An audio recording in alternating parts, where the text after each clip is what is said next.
Hello everyone and welcome to the next edition of Caterham King Crash Fest that is going to be Montreal Canada.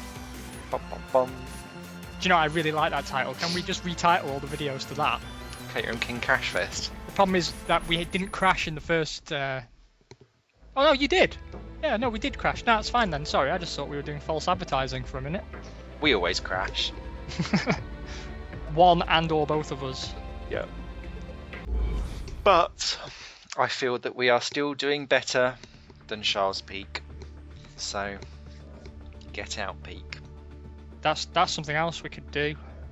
What's that? Could, subtitle all the videos with better than Charles Peak. I'll put it as a tag. Yeah, if we can figure out exactly how much better we are. Oh look, it's a beautiful rainy day. Oh God. And it's the heavy rain as well. Yo. On a track I'm notoriously poor at. Do you feel the world has conspired against you? Yeah, I'm just writing this season off. Do you know what? For the next season, it's just a shame you can't play on different teams. We could reactively moderate ourselves and put ourselves in appropriate teams, and I can be demoted to Marussia test driver. Every time we go past, I'll put my head to the left and it'd just be a photo of you put on the pit lane wall where you're pouring the track. Someone's team gone out already. Right, what we got? Oh, and it's wet tomorrow. Oh, good. So we can go for a straight up wet setup. 91% wet, 20 degrees on the old Socceroo. 2 to the left. Let's go. I complain about the wet, but if this series for this season has taught me anything, it's that I'm not as bad in the wet as I think I am. It used to be a bigger trade-off that the cars seem to be so much better in the wet than what our cars were, but it seems to be a bit more even this time round. So I'm just going to have faith, put my balls in control, and good luck. See what happens. What is really interesting is that down the pit lane and it's very slippery. Yeah. Down the pit lane and in the pit lane, I only get 60 frames per second, and then it goes to 90 once I'm out on track. There's a lot more going on, isn't there, I suppose? Yeah, I suppose. Oh, barrier. I have to say though, Cody's do an excellent job of optimizing their games for all different kinds of systems. Definitely. I mean, I didn't actually think I was getting 90 frames per second. Oh, skidding the barrier there. Well done. There was more skimming on that than there was on a semi-skimmed milk. Well, I've made it round without binning it, so that's good, but I have nearly lost the back end a few times. I've got your car is so green, it's not even alive.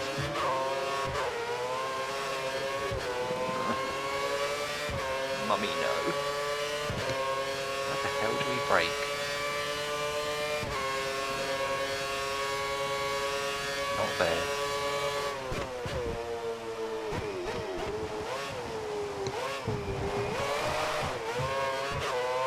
God, the back tyres just spin up consistently. I've just gone from a racing car into a sophisticated water moving machine. Welcome to my submarine. Oh, Chilton. It wasn't his fault, he was perfectly on the racing line, but I just didn't know where to go to get out of the way and brake. I say, man, traffic just ruins it.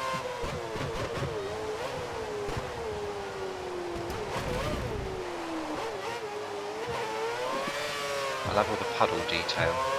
Yeah, and it really does, going off the racing line makes such a difference. How could I have a purple sector 1 and then be 3.1 seconds down in sector 2? Alonso's done one. Oh, I'm 3.8 down in sector 2, so you're going faster. But I'm good in the wet in this game. Well, good's probably a strong word. I'm better in the wet than I would otherwise have been. Got skills. 3, 4 seconds. Plus, I'm always faster than you at first, and then once you get your eye in on the track, usually your last lap of the day puts you about 10 places ahead of me, so I'm not holding my breath. Oh. Only a 10th difference there, though. That's about as closely competitive as we've been all year.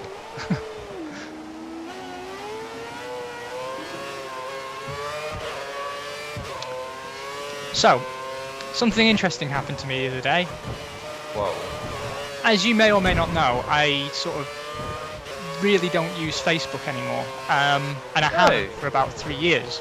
That is true. You're a secret squirrel person now. I am not sort of paranoid about privacy or anything. I just sort of didn't like what it was, the effect it was having on my life and the life of people around me. It's sort of like you can't live without it, and I think that's kind of dangerous. But I had to log in the other day to hand over control of a fan page to someone, and I logged in and I checked around my friends, as you do. You sort of get sucked in a little bit. Yeah. And my God, everyone's got fat. Just everybody, especially if they've ever slept with me, they're just fat now. It's because they don't get to sleep with you anymore. Yeah, exactly. I mean, it was a hell of a workout. It was just shocking, and everyone's old, man, really old. One guy is completely middle-aged bald. He's gone the whole fire tuck. Oh no! I just, what has happened? I've only been away 3 years. Oh. So to just, just tell me honestly, mate. Are we old? Is that what's happened? Because I was only 17 yesterday. Oh. You're only as old as the person you feel. Do you know what, actually? My latest thing is monitoring how my hairline is receding. So I'm going to say, yeah, we're old. That's not a fun game to play, Simon. Why do you do it to yourself? Because I like to be pleased when it's still in the same position. Sometimes. Although see, my parents have got the worst hairline going possible. My mum's got really, really thin hair. Of course, I inherited that. And my dad's got, we call it a cow's lip. I don't know if that's the real name for it. Where like you have like a swirl on your head, and I have two in the most annoying places, which means that no matter what I do with my hair, it looks like I never tried. It's exactly the same problem I've got, mate. And it goes round, and I've got this bit at the back of my hair that grows up before it grows down, and it just, people look at me and they're like, you're such a tramp. And I'm like, look, this took me ages to look like a tramp. You should have seen me beforehand. I look like full hobo. Einstein, yeah. So yeah, it did make me troll-a-lol. But yeah, people have got fatter and older. I've done both, actually, to be fair.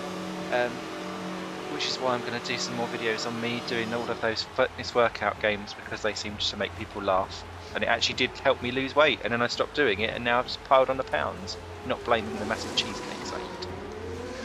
Well, I mean, the thing is, for me, it's that, like, fortunately, baldness doesn't run in my family. I've got far too much hair, to be honest. It gets everywhere. It's like I'm a dog. I just shed it. Oh. But I still feel so young. And I feel young. I act young.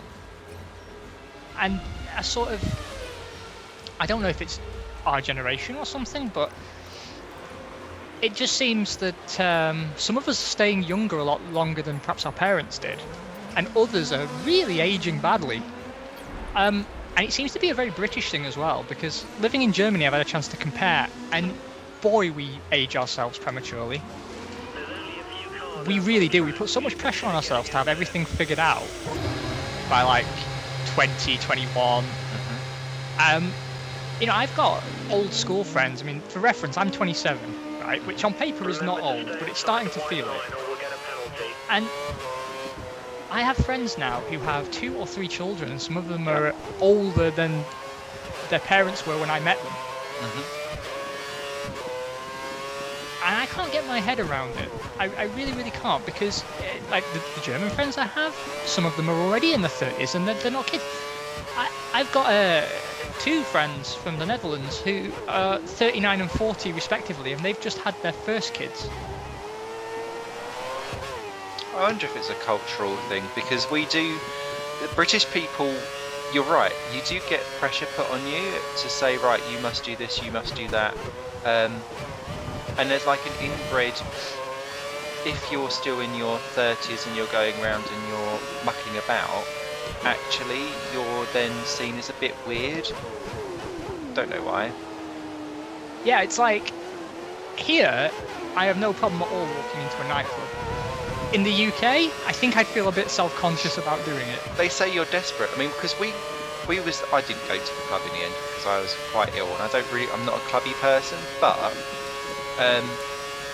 we would go out normally on work dues, and we've got people, it's a nice mixture in our work. I am the second youngest person in my work, I'm 29. And then everyone else is in their 30s to late and early 40s. And when we go into a club, we all kind of look at each other and go, oh dear, we're the kiddie snatchers. Because everyone in there is about 12. And you're like, oh, this isn't good. So, but we are like the only ones as well. And the thing is, though, it shouldn't really be like that, because they've got a lot better, publicans and club owners, at picking out the people who are too young and underage.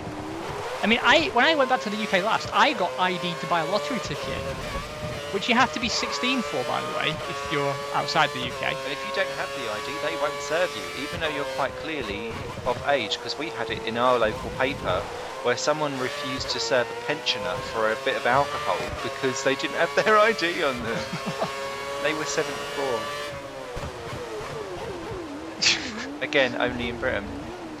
So, it depresses me. We need to lighten up a little bit. That's my theory. That's true. Although when you get into actually London itself, it's not so bad. It seems to be when you're in the more townier varieties. I mean, I live in Essex, and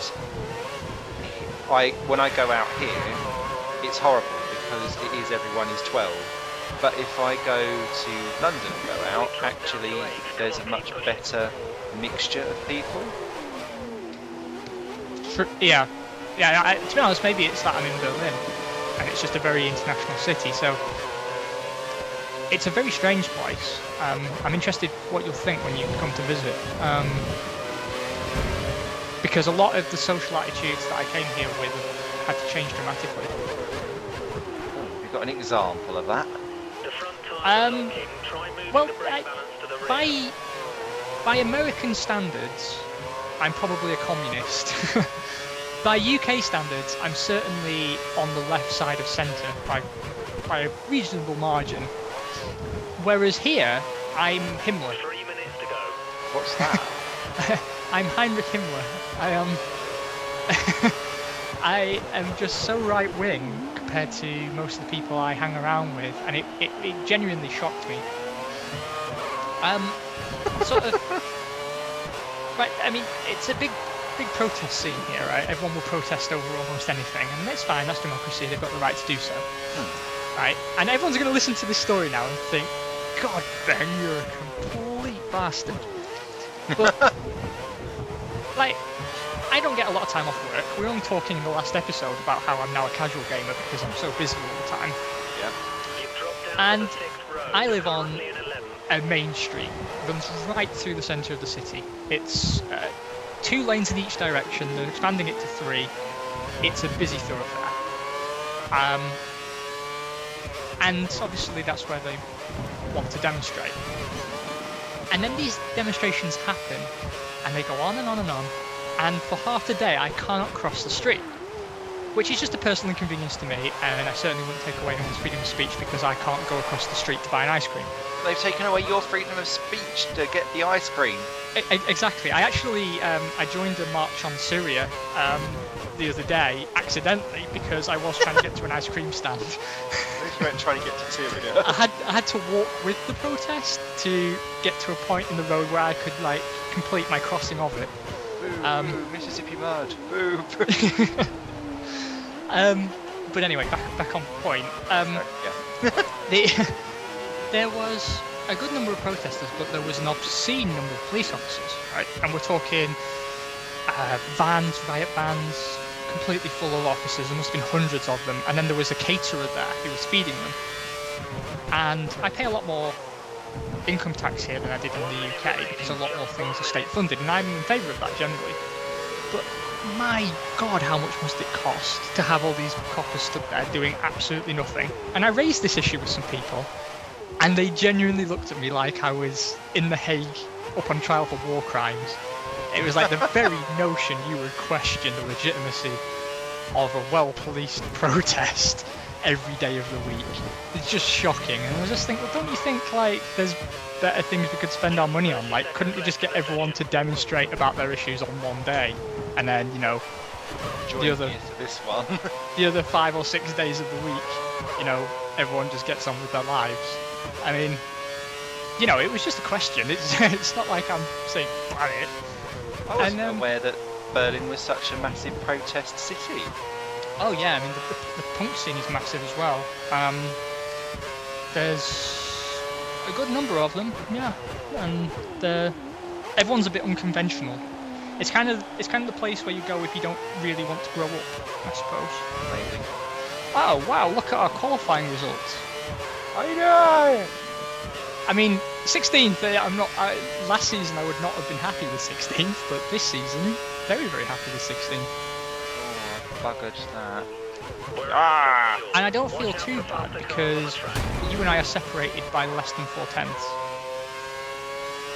Oh my God, you've done it again!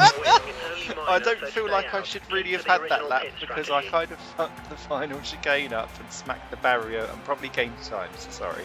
Do you know, I'm starting to find you very difficult to work with, Simon Smith. Sorry. But Caterham have not had both their cars in Q2. Have they? No. No, that's true, they have not. Caterham Kings to the rescue. We did good. Oh well, strategy doesn't matter, I suppose. Shall we get a rockin'? Let's get a rockin'. German 1-2 on the grid as well. Why are you crying? He's crying, and I was 9. I have some questions for you, because you're a lot more experienced in the whole sim racing scene. Doesn't mean I'm any good at it though. I didn't say that, I picked my words carefully. You did good. People have told me, because I'm asking for methods by which I can improve. Oh. Right? I'm very keen to know how I can improve. I'm driving, I can match my lap times with driving aids on, with them off now. Excellent. My lap times are still slow, but I am matching them almost to the 10th. I use a pad rather than a keyboard. I tinker with the setups. I try to avoid using default setups. And I'm still so much slower than everyone else. And some people have been telling me, buy a wheel. I'd be concerned if a wheel alone could affect my lap times that massively. A wheel alone will probably affect you by good second. Yeah, when I'm looking to find more like 4. And the thing is that like... But what it does is that then twists how you do your setups of your cars. The reason why I've not jumped to a wheel is because I was slower than a wheel and I just never had the time to then get back up to where I wanted to be, so I've just stayed with a controller. But with having a wheel, that then allows you much more freedom in how you set up your car with things like steering angle and steering lock and stuff like that. And then you can gain more and more and more time if you want. And certain games give you much more incentive to go for a wheel over a controller. Like this game that we're on now, you can get away with a pad for quite a while, but this is really the first one where wheels really give you a mass advantage.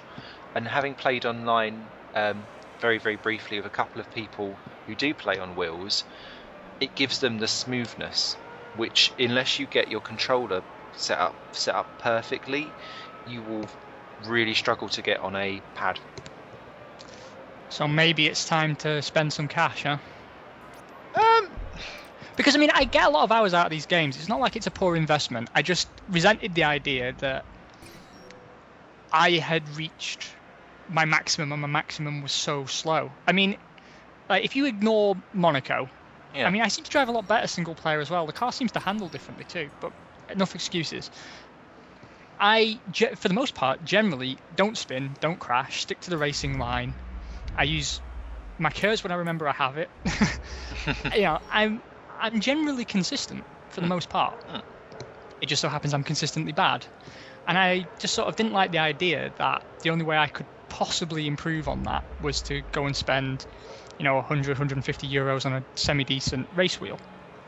But, if that's the case, then maybe that's the case. But I think the other way how a lot of people gain time is by defining their track limits differently.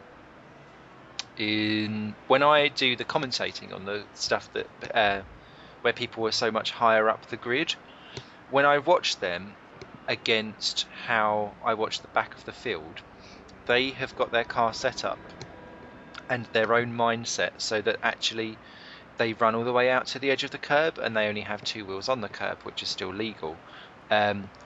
Whereas the other guys are staying very much within the white lines, which normally defines the track.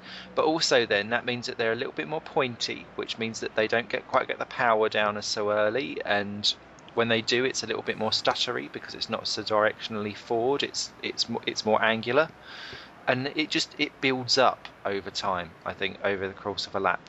Whether that comes to a whole 4 seconds is a different matter. But maybe that plus wheel plus setup could make a good 2.5, 3.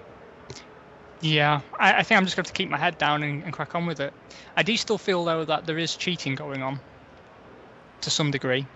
There definitely is. I know by hacking your various games, there's been instances in some of the leagues that I've been in where people have kind of been asked to step down before they are revealed as a hack, which is a shame. But I remember actually my first season in sim racing, a team was removed unceremoniously. Was that Bracciano? Yeah, Graziano, Yeah. Which is a shame because I like the idea of that as a team. I'm such a sucker. I put so much value on team branding and stuff like that.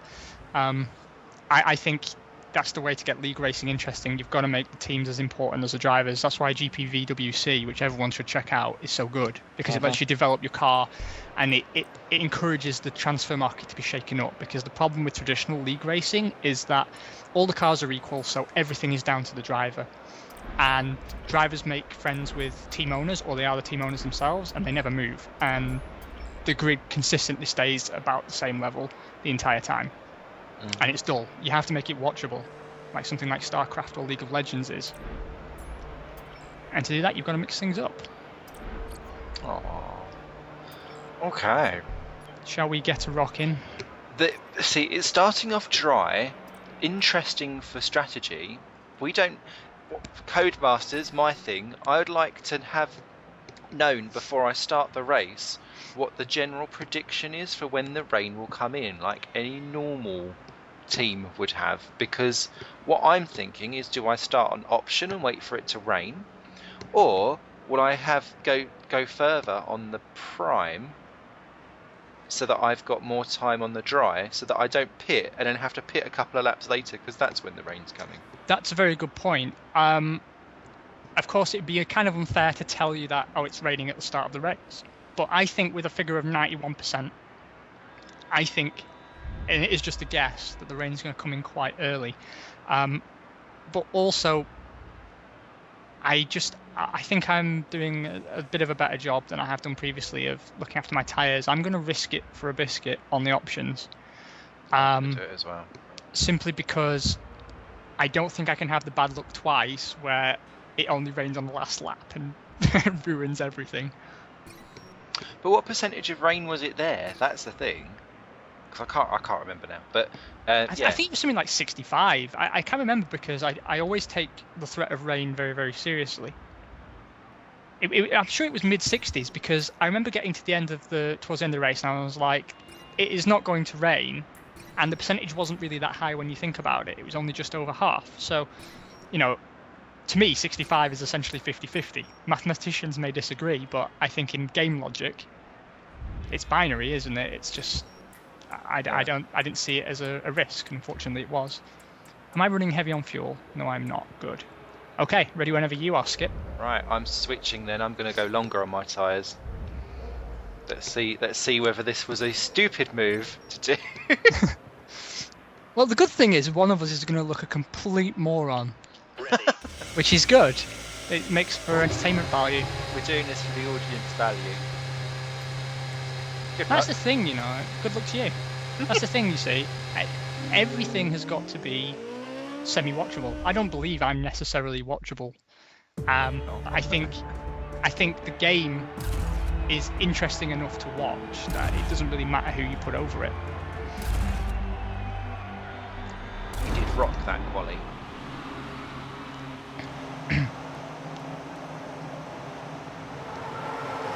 In one lap's time, can you remind me to turn my fuel mixture down? Okay. Thanks, buddy. It's very, very South Park Canadian of me. Thanks, buddy. Oh, I've just had a massive accident. Oh no. What happened? I don't know. Someone was a ghost and then there weren't a ghost anymore. I can see that there are cars not quite with the rest of the field.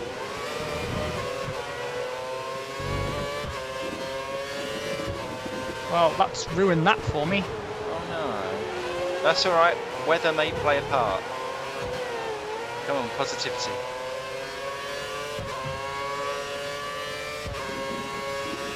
Oh, I'm on to optimal fuel already though, so that's good. And I've remembered to turn it down so I don't run out.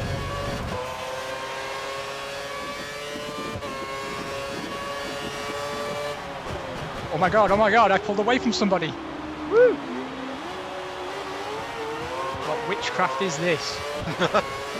Hulkenberg getting sick again. Well, he's just a stellar driver. Driver of the year. I wonder if the patch has kind of made him go faster, because he wouldn't have been there first time round.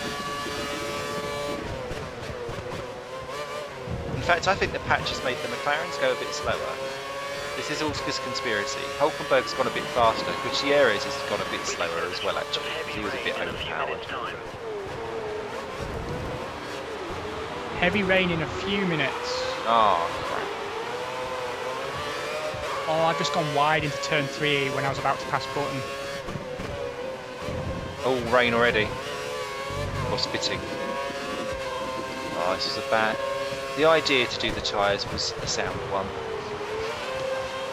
Are you sure? That doesn't sound right. 'Cause what you'd be implying there, Simon, is that I have made a correct strategy decision, and we both know that simply isn't possible.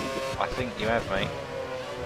No. I'm so cutting as well, sorry. Man, I was right on the back of button, and he's just flown away from me there.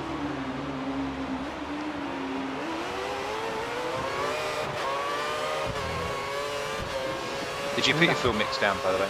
Yeah, I did.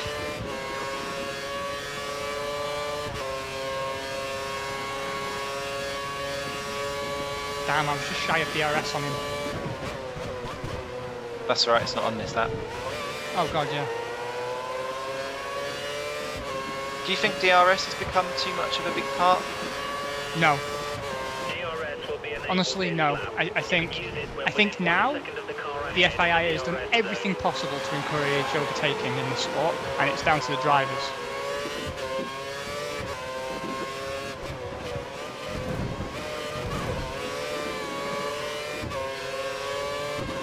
I was just incredibly slow out of turn 2. Do you think that F1 fans will never be happy? Yeah, they will. I mean, look at what's happened now, right? Fans wanted degrading tyres, they got them. Then they complained that drivers were driving too conservatively to save the tyres. Pirelli warned, if we go back to the old compound, you're going to see a Red Bull wash. We did it anyway. Red Bull wash. Shit. and now people are complaining. I mean, genuinely, what do they want? I mean, what's in this for Pirelli? Because they have gained no brand value at all, and they make excellent tyres. They've made tyres exactly to the specification they were asked to make.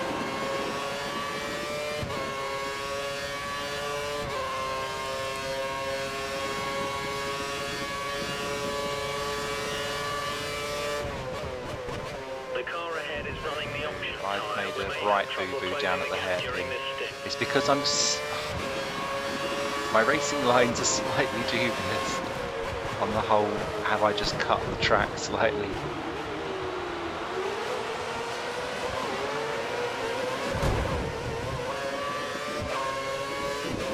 This is starting to get a bit muggy now. I'm thinking, hit this lap? Possibly, yeah. Do this or next, I think.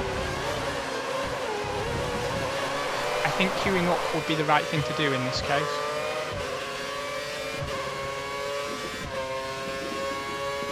Yeah, balls. I'm just going to risk it that pitting early is the right thing to do.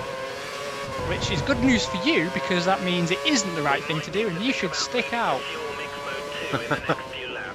I'm going to watch what others are doing.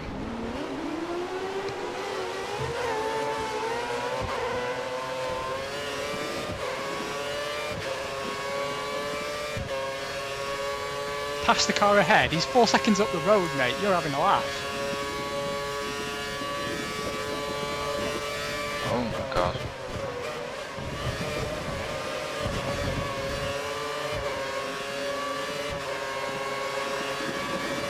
I am in, buddy.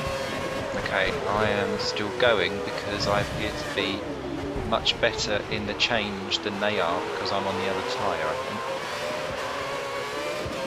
Oh, Esteban's in. Oh, that's not how you take that corner. Or any of these corners, actually. I'm so sorry, Will.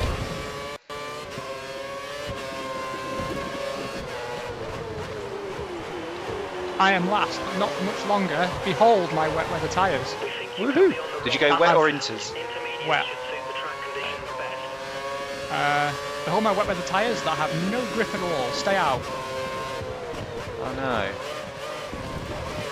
Oh, bugger. He's telling me I need intermediates. You could have mentioned that sooner, you pillock. He said heavy rain. Oh, good lord. Yeah, this was a stupid, idiotic, mental thing to do. Do not put the wets on. Oh shit. Tyres, inters.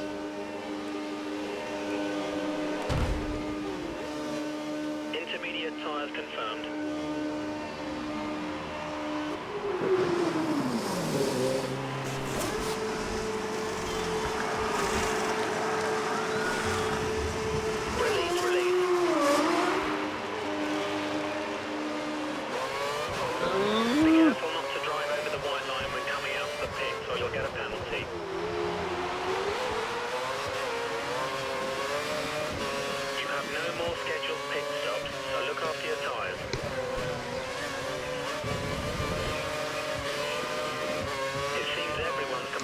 Seems everyone's complaining about the track conditions. Keep your focus.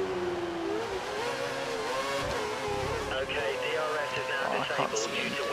Oh, why on earth didn't I come in and put intermediates on? Because do you remember what happened last time I had issue with the rain? I put intermediates on and then it turned out it needed wets. And it was the last lap of the race and I binned it. Yeah. Well, the opposite has happened now. But he said heavy rain. He did. I reckon we're all going to be in again in a couple of laps, needing wet. Yeah, I'm going to risk it that that's the case and just hope that I don't shred these things in the meantime.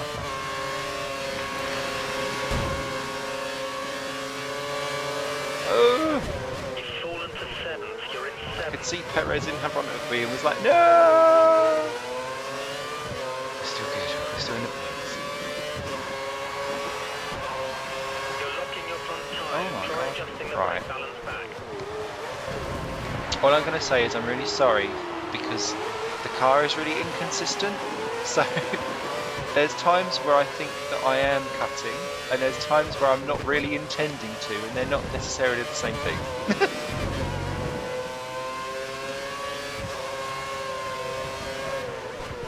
The telemetry is showing that your tyres are at optimum temperature. Where are you, mate? Last now. I was 18th 2 seconds ago. I wish you'd asked me then. Where were you 2 seconds ago? 18. Cool. But these tyres are just not activated. And I've missed yet another opportunity to pit.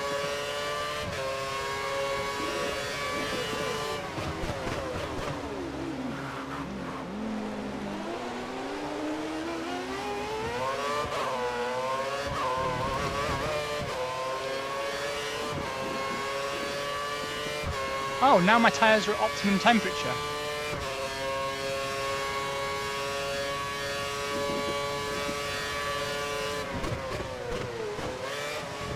May happen yet, mate. Because we'll all have to pit if that's the case. We think the car behind is Right, running Malnado's full put out a red. 3 He's trying to second close gap the on me in half a lap.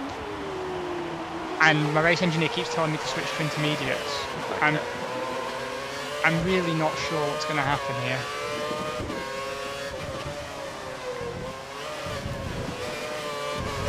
I claim hacks. Oh my god. That was me spinning, yet I managed to spin across the grass and gain time. Work that out.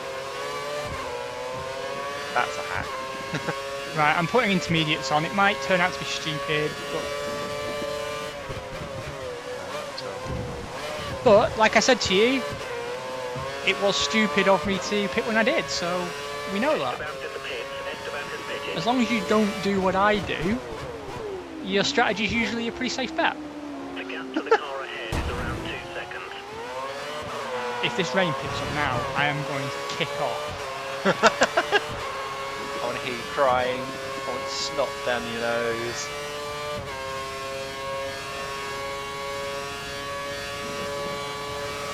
Do you know, I was thinking the wet tyres didn't actually feel too bad, but now I'm on inters.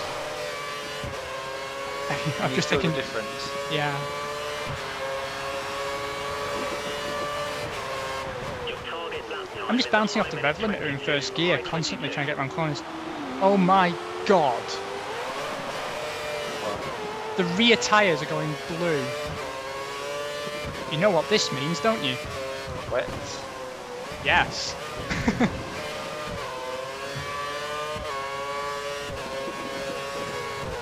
Just thought I'd warn you about that. Are yours going blue?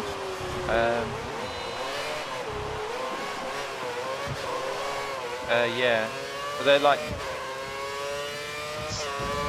was going to say sepia. That's not the right colour at all. Turquoise. Yeah, we are coming to, should have stayed on wets. I'm coming for my 4th stop of the day. Yeah, hit the wet compound if you need it. Shit. And I've just gone right on at the hairpin. Yeah, everyone's pitting again. Oh, Esteban. Man, if I just stayed out another lap. This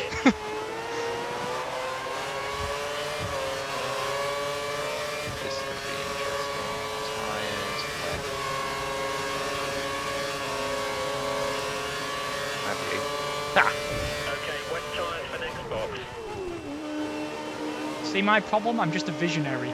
You are. You were just one lap ahead of your tyre.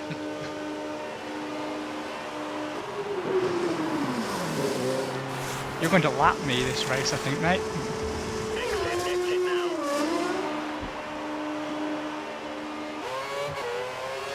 The track is clear. The gap to the car in front is a healthy 27 seconds. You still Maldonado? No, the rest of. I'm just going to drive the balls off this thing now and see what happens. What do you think would happen to Resta since he's had 5 retirements and 5 races or something? I know he scored last time, didn't he? Because a lot of people rave over Di Resta, and I think he's a very good driver. I'm not necessarily sure that he's a top tier one. I used to rate him, now not so much. I wouldn't be too disappointed if he got dropped and Subtle was retained. He's such a quiet guy, Mr. Adrian. Except when he's punching you in the face in an Indian bar. Yeah, that's true. Although rather annoyingly, I thought he was going to declare himself as the first homosexual in F1 because of the way how he runs, but now he has some toxic girlfriend who I think we're going to do like bruise watch just to see whether or not he beats her as well. Yeah, I think that's important. Domestic violence is super not cool. It's the only reason now Michael Schumacher got in. Oh no, that was Bertrand Gachet with some, I was about to say rape spray. He gassed someone in the face. Random wanted knowledge. So, I would be interested actually to see a driver come out. I think it would be a great thing. I think it would continue the healthy progression in society we've been seeing over the last few years. Yep. Whereas, you know, like these days, the people who are opposed to things like gay marriage really are in the minority. It's very clearly so. And it's nice to see people moving forward rather than backwards for once. That is true. The on the track up the order, or just in general anyway. Yeah, what I didn't realise actually, I've really got back into IndyCar this year, just because I found somewhere that was streaming it nicely for me. And there's 2 women drivers, if not 3 sometimes in that league, and I never even knew. And they do quite well. One was on the podium a couple of weeks back. Uh-oh. What's up?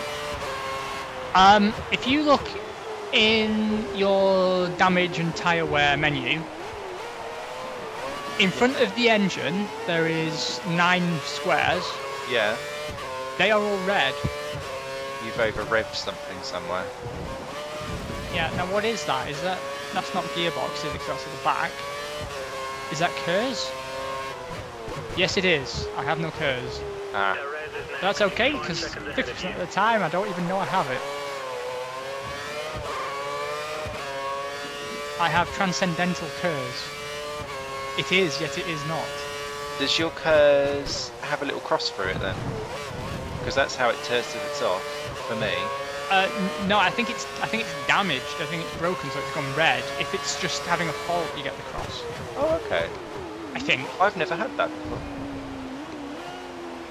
Yep, bonus points Cody's for a failure. Yay. Yeah, my KERS is ruined. Oh, talking of other games that you, because I now actively keep an eye out for games that have failures and problems. The NASCAR games do have failures and problems, but what they also do is the more that you crash, the you have like an overall percentage of car performance that's related to the amount of bodywork damage and times that you've over-revved and had a drama, and that goes down over time. And you can't repair it back fully. So if you've had like a caution earlier on in the race and you smacked someone, you will always have a car that will only get to say like 92%. So you will essentially never get top straight line speed, you'll always drop back. And I find that quite interesting. Surely though, punishing the poorer drivers is just going to split the field even more. Yeah, it does. But it happens with the AI as well, because then there's like a car that's going about 5 seconds off the pace because it's limping around a little bit, and then that causes great lapped traffic that you then have to deal with. So it's been quite interesting. But if you're a good driver that gets caught up in a crash, you'll also be in trouble, obviously. Well, while we're talking about stuff that we've been playing, I've been playing recently Space-Based DF9. Don't know what that is. It's from Double Fine. It's on early access on Steam. Okay.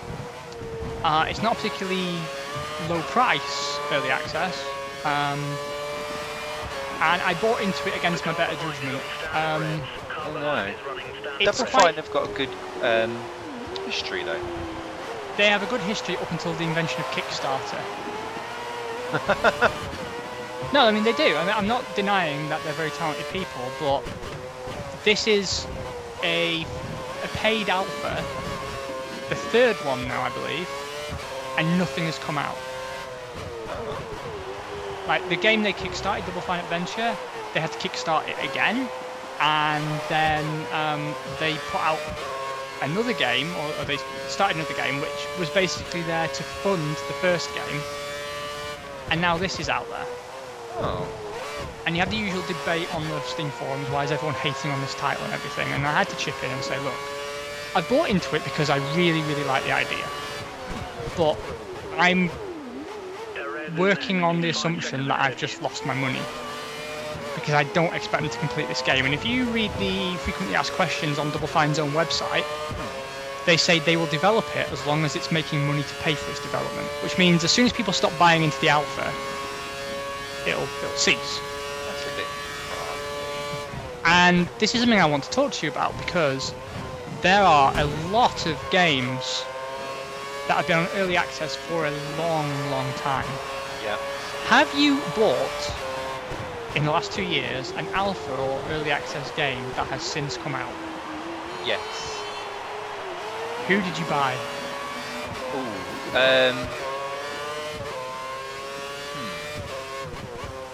Oh, I think it happens quite often on Desera, because they do early access stuff, and games start off at like 0.4 and stuff like that, and they're constantly being updated all the time, which is something that I think is quite cool. But they're generally from it's the smaller developers that are doing that, whereas the larger developers, not so much. But I don't buy too many, I have to say, actually.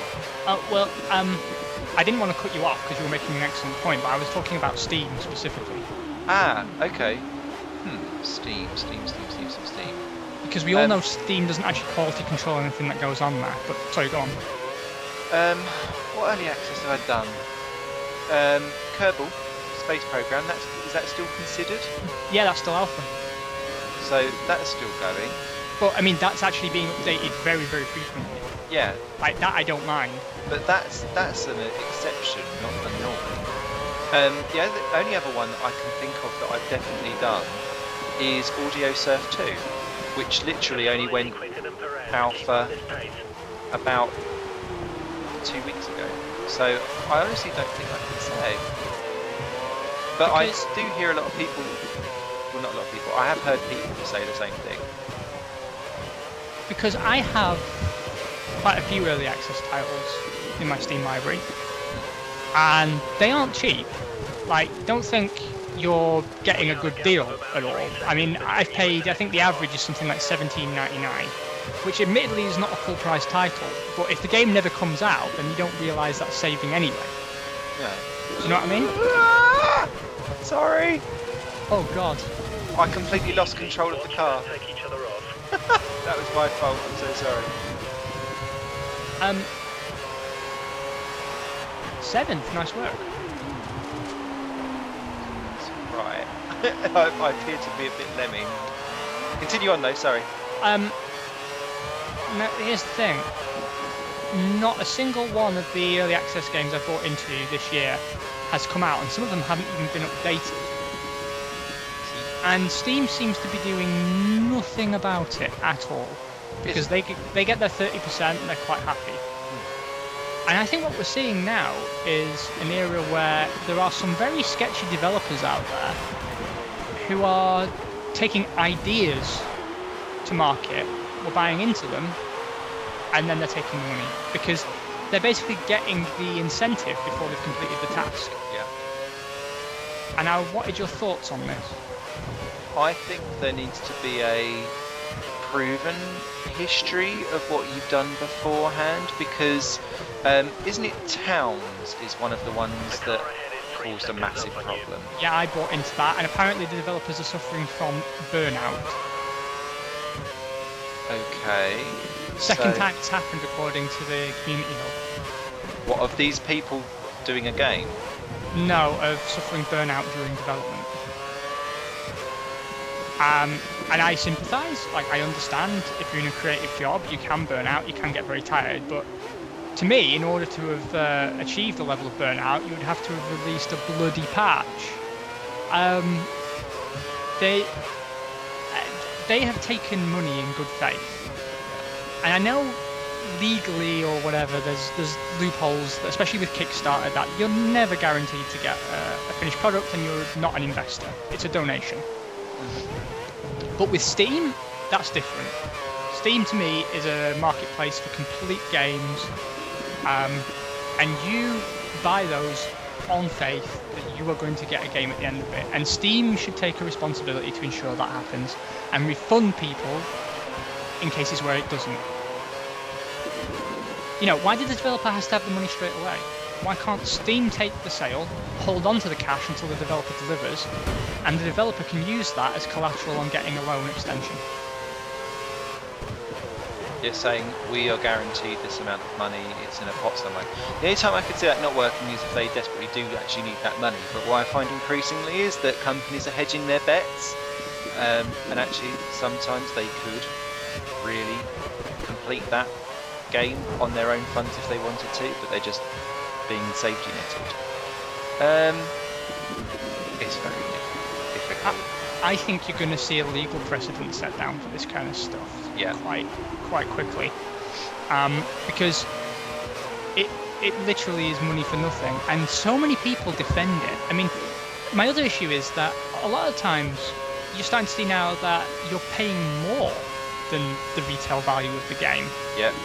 Look at this bonus, you get a live Q&A, blah blah blah, and all this kind of stuff. It's like Star Citizen. Like I say, I'm not saying Star Citizen is a scam. It's absolutely not. It's very talented people.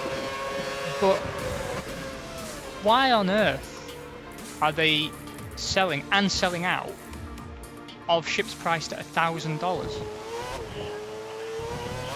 Like, why is that a thing? 7th place, good job, really good job. Why are we, as the consumers, also taking on the financial burden of development?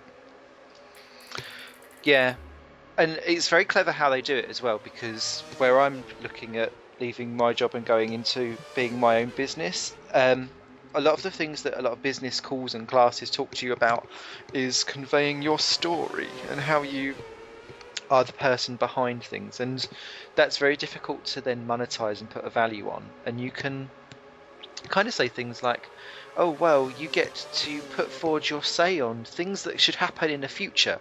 Codemasters kind of caved in to everyone saying what they wanted in the future of this game, haven't they, in a patch? That didn't cost anything. Lots of different ways how you can do things. I don't generally buy into too many early access ones, and if they are, I only do for a couple of quid. I generally... It's difficult, because then when you look at things like import games and stuff like that, I pay quite a lot for those instead, because I want to show my support so that they may do bigger releases further round. I don't know, value must mean different to different things. Interesting topic though. We could do a full beta cast on it at some point, maybe. I'd need to prep. I need to go through and actually have a look, because I've got so many bloody games. I need to know what games I've actually got with what, where, when, why. Because I think you're right. I don't think anything I've ever bought in an early access has actually gone through to full game. And like, you know, to me, surely that's a problem. Yeah. Well, anyway, that's a healthy last for me and a fantastic 7th for you. Woohoo! Welcome to you, sir. I'm so sorry for my cutting throughout the entire of that game, but if it lets you get away with it, I'm doing it. What I do take heart out of, though, is that my general pace was good enough for 13th, 14th, which is where I was running before my pit stop balls up. So, yeah, can't complain too much there. You were doing good. Oh well, that's it for another old raceroo. I think the Caterham Kings of Crashing will be back. Where are we going to after this? I forget. Oh god, it's all shifted about, hasn't it? Yeah, Valencia? No, not Valencia. Silverstone, maybe. Who knows? We'll be off Well- somewhere Yeah, we're going to one of those places. where we may drive some laps and attack a car or a barrier or two. Yeah, catch us in Germany or Britain or Spain or all or none of the above. And on that note, you lot will take care. We'll see you soon. Ah, dear. Giggles. Thank you very much, mate. No.